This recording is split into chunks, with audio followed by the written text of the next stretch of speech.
Hello there everyone, this is Seb and welcome to another video. As promised, this one is a response to a tag video that's been going around. Now this tag is a bit special because it's actually aimed towards people with a visual impairment who are either blogging or YouTubing. Now I do the latter and I actually got tagged by Sam from The Blind Spot. He is an awesome dude and I totally recommend you check him out. A link is down in the description.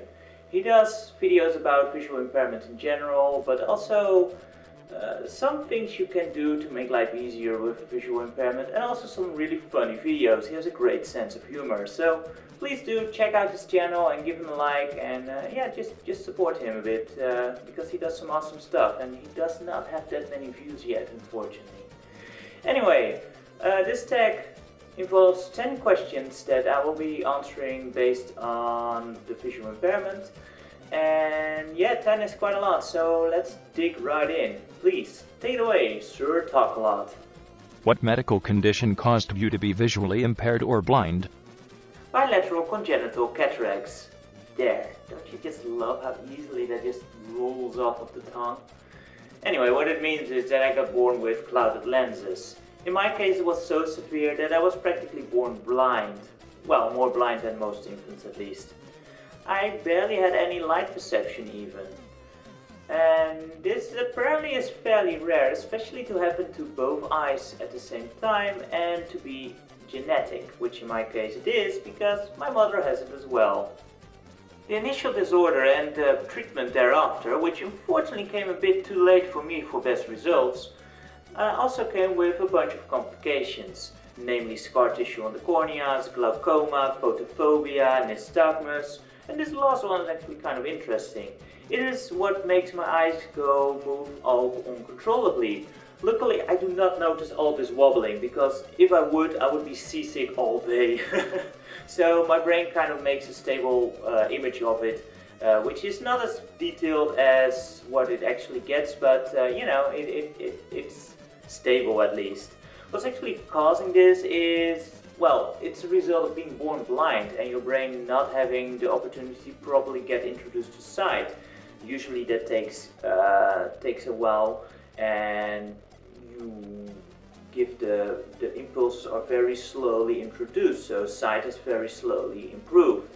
For me, I didn't have sight, I did not get the impulses, so all of a sudden they fixed the problem and bam, everything gets flooded and the brain just says, whoa, can't cope with that, so let's find another solution, and this is the result. So overall from birth I did improve my eyesight, or well, the doctors did. It's been going up and down a bit, well, especially lately, come to think of it. But yeah, all in all, not the best, but still better than blind, so I'm not complaining, honestly. In 3 words, describe your vision. Let's see, for my side specifically, well, first it's undetailed, so it's very hard for me to make out details. It's double, at least if I do not focus, and if I do focus, which I tend to do a lot because I want to make it as clear as possible, then it is very, very tiresome and it just drains my energy very quickly.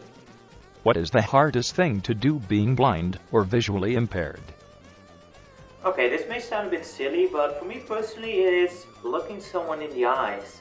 It is something that I cannot do due to the uncontrolled eye movements, and I'm very conscious about that, and I do know how much eye contact means within communication, so yeah, that actually makes me a bit uncertain at times, which causes me to just be socially awkward as well. What doesn't help in that regard is that I also cannot really read expressions from other people. So yeah, that makes it a bit hard at times. Now, in one-on-one communication, it's not as much of a problem because I tend to compensate perfectly fine with my other senses. But in groups or noisy places, I tend to be fairly lost when it comes down to communications. And yeah, those situations are very draining and daunting for me, and I tend to avoid them because of that, because it just makes me very socially awkward and uncertain of myself. What is the best part about being blind or visually impaired? Believe it or not, but there's actually quite a few advantages to be had. For starters, there's a bunch of special arrangements you can make use of as a VIP, that is visually impaired person. So, for example, over here we have a library who delivers next to an unlimited supply of books in accessible formats. And you can even have like 10 subscriptions to magazines and it costs next to nothing. It is awesome. However, one of the best perks in my opinion is that there is this free pass that everyone just all too happily gives me. And this comes forth out of ignorance and good intentions. But yeah, sometimes it just looks like I can do no wrong and it's completely awesome. Like I can, for the most part, easily talk myself out of trouble. And boy did I learn how to use it, especially when I was younger. Now, of course, there's also a downside to this because people in their ignorance can also think that you can't do anything. And yeah, I can see how this can get annoying or even downright insulting at times. However, if you just remember that you know what you can do, such things should never be able to hurt you, because those persons, as I said, work through ignorance. And some just do not want to learn, and they have this self-righteous idea that they must help people. And you know what? If you insist on getting coffee for me because I cannot do it myself, then I'm lazy enough to indulge in that ignorance and have you bring me the coffee and say thank you. And maybe I'll bring the next round, who knows. I've done that in the past as well, where they just look very strange. It's really cool to play with expectations as well of people. But yeah, this free pass where you just can't do any wrong and people just assume you can't do something bad for some reason, that's kind of cool. What question do you get asked most about or because of your vision? Can you do that? Now you'd think that after I tell someone that I've done something, that the answer to that question would be obvious. Still, time and time again, I get asked this specific question. Especially when they've learned that I only have about 5% vision.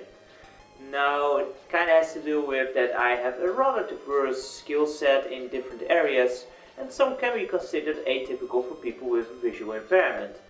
For example, video gaming and video making, not something that a lot of people who are legally blind do. Still, I'm telling you, even the fully blind can do those as well. So yeah, even though I don't see a whole lot, that doesn't mean that I don't want to explore things as well. And I do. I want to explore as much as possible and just find the limits of my abilities.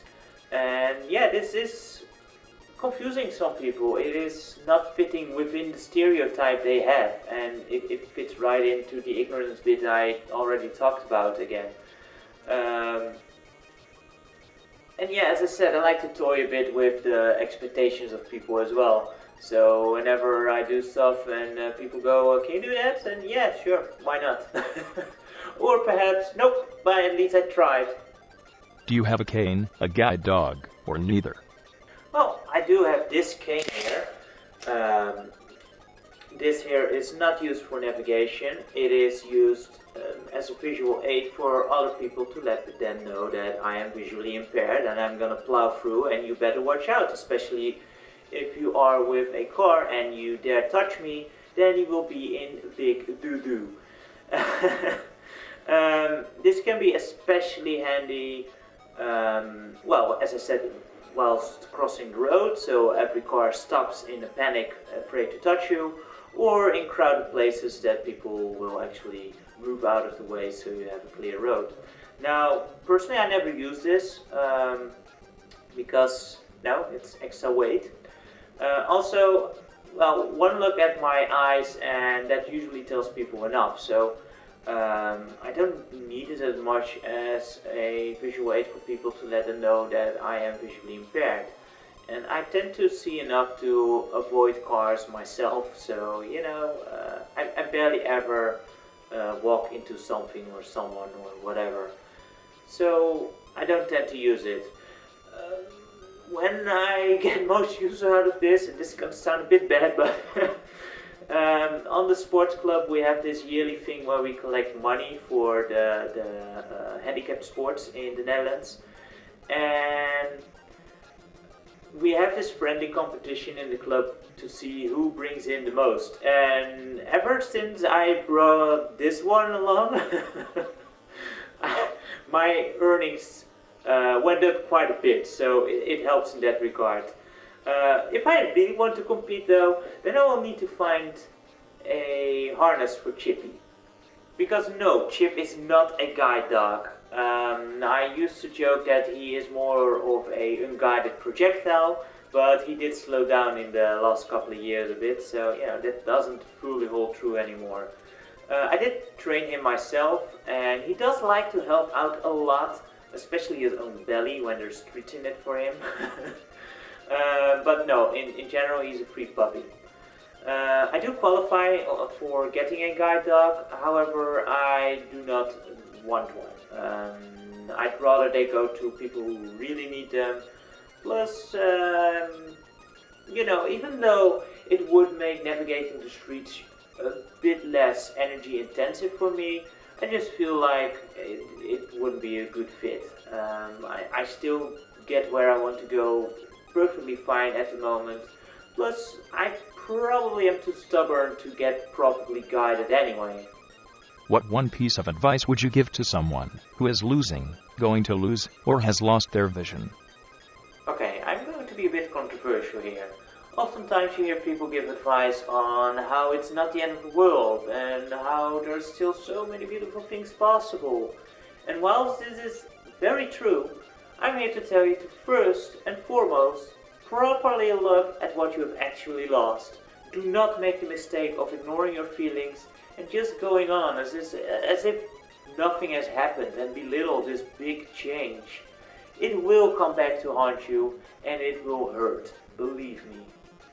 Now of course we want to avoid that, and that is why I'm advising you that were you to go blind or face any other big life-changing event for that matter, then do yourself a huge favor and just take your time and take it all in.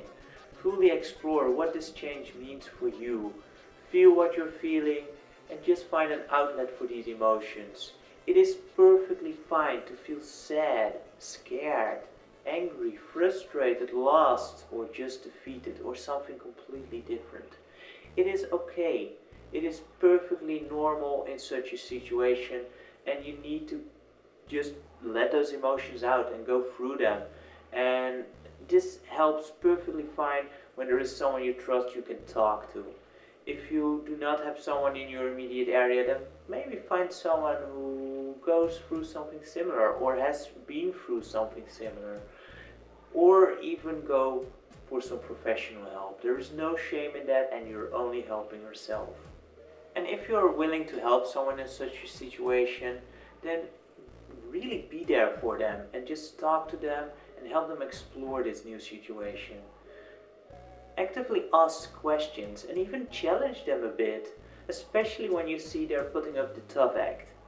And for the love of everything that's holy, when you see that someone just wants to cry for a bit, be inviting of that and just offer them your shoulder. And don't be this egotistical douchebag that tells them to just be strong now. Strength is found through facing change. And yes, this phase can really suck. It takes time and it is painful. Unfortunately, it's also something that our Western society doesn't appreciate as much anymore. But I'm here to tell you that you are more important than what society thinks of you. So find the courage to truly listen to your body and embrace that pain that you feel at the moment. That will put you on the route towards true acceptance. And it is at this point that you can truly, once more, find all those beautiful things in life once again.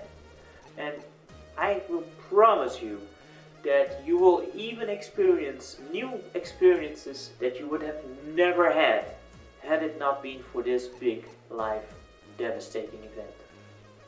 After a big life-changing event, some people allow themselves to truly suffer after their loss, and this can take 1 or sometimes 2 years.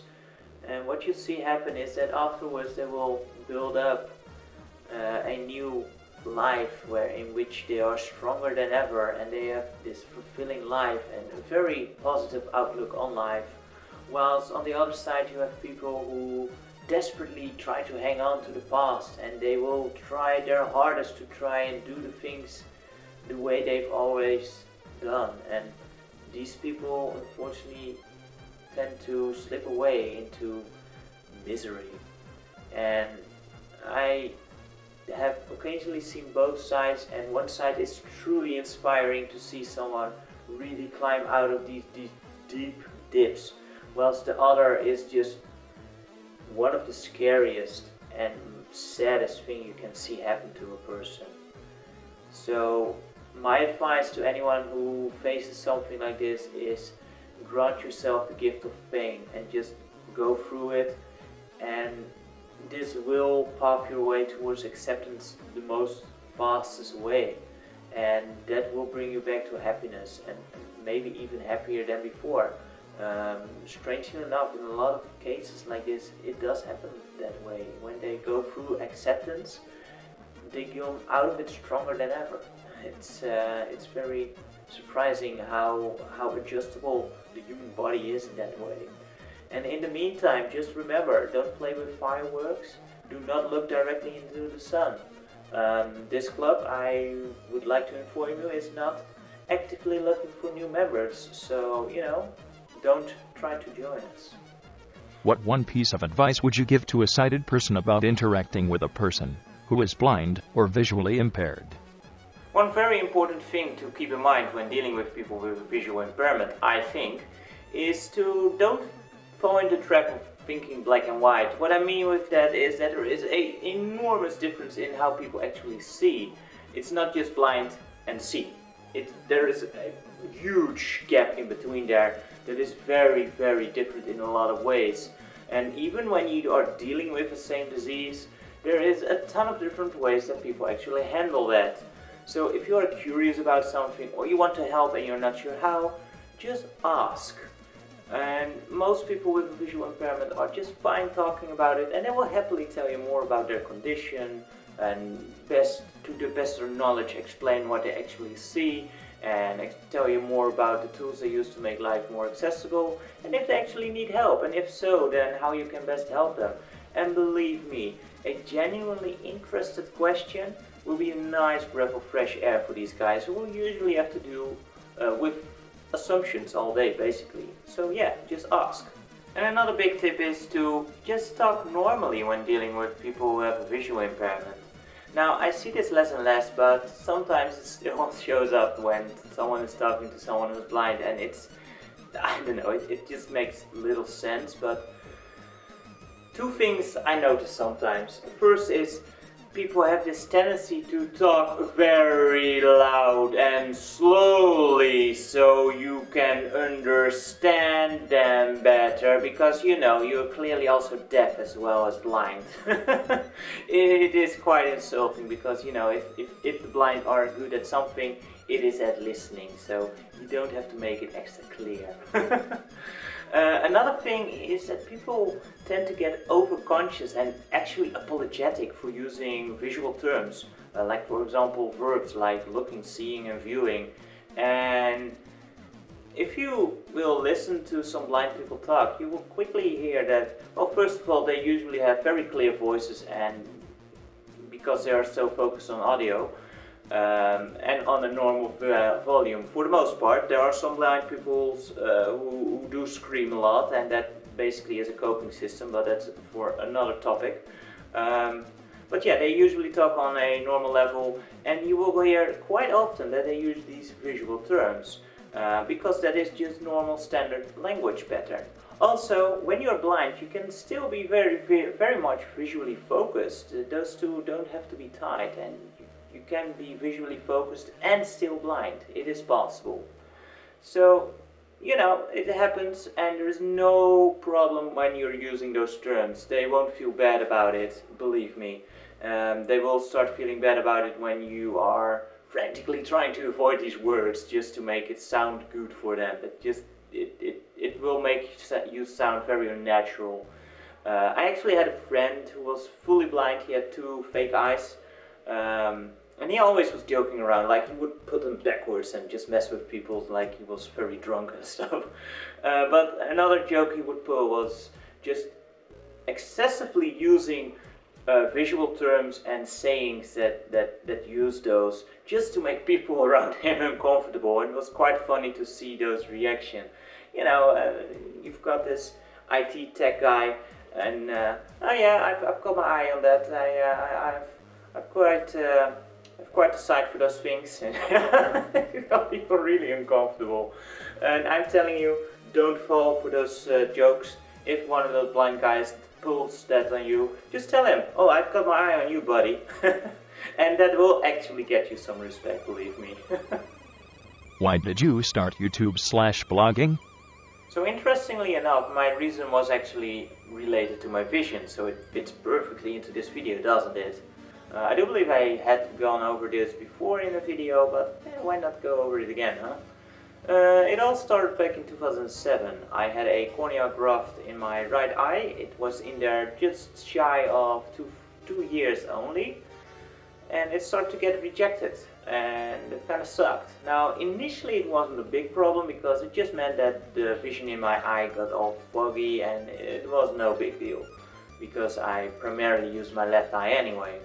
However, as time went by, it started to get irritated quite a bit, and at my current job at the time, there was a giant AC system that made the air really dry, and this just compounded the irritation. So then it started to become a problem. Like some days I could work perfectly fine, however other days the irritation just made me sit there basically crying all day because these tears kept coming and I couldn't do a thing. So this made me into a very unreliable employee. I just didn't know what I could do on a day. So that got annoying, and eventually it was decided that it was just better to just stay home and wait for a new transplant. So, end of 2007, there I was, sitting at home, bored out of my mind.